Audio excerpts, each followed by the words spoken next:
Not only was I a long hauler, but I have effects from the vaccine. It wasn't the first shot, but it was the second shot that I now developed asthma that has never gone away since I had the second shot. I have tremors in my left hand, and I have the occasional heart pain that no doctor can explain, and I've had a battery of tests.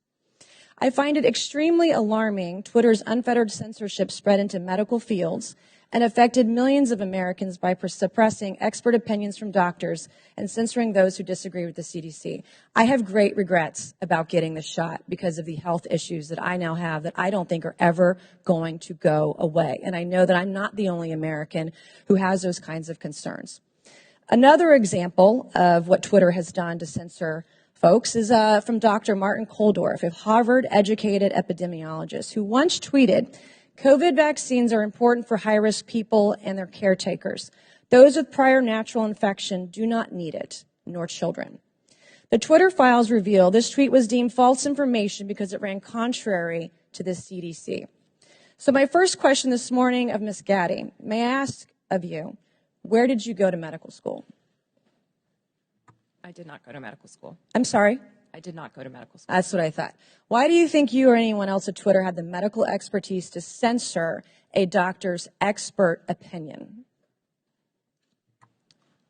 Our policies regarding COVID were designed to protect individuals. We were seeing... You guys censored Harvard-educated doctors, Stanford-educated doctors, doctors that are educated in the best places in the world, and you silenced those voices. My next question is, did the U.S. government, I have another chart I want to show you, Ms. Gadde. I have another tweet by someone with a following of a full 18,000 followers. This person put a chart from the CDC on Twitter. It's the CDC's own data, so it's accurate by your standards. And you all labeled this as misleading. You're not a doctor, right, Ms. Gadde? No, I'm not. Okay. What makes you think you or anyone else at Twitter have the medical expertise to censor actual, accurate CDC data? I'm not familiar with these particular situations. Yeah, I'm sure you're not. But this is what Twitter did. They labeled this as inaccurate. It is the government's own data. It's ridiculous that we're even having to have this conversation today. It's not just about the laptop. This is about medical advice that expert doctors were trying to give Americans because social media companies like Twitter were silencing their voices.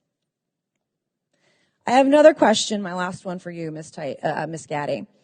Did the U.S. government ever contact you or anyone at Twitter to pressure Twitter to moderate or censor certain tweets? Yes or no? We have a program. Did the U.S. government ever contact you or anyone at Twitter to censor or moderate certain tweets? Yes or no? We receive legal demands to remove content from the platform from the U.S. government and governments all around the world. Those are published on a third-party website, and anyone can review Thank them. God for Matt Taibbi. Thank God for Elon Musk for allowing to show us in the world that Twitter was basically a subsidiary of the FBI, censoring real medical voices with real expertise that put real Americans' lives in danger because they didn't have that information. I also want to thank one of my colleagues, Ro Khanna, because as it turns out, censorship isn't just an important issue to conservatives.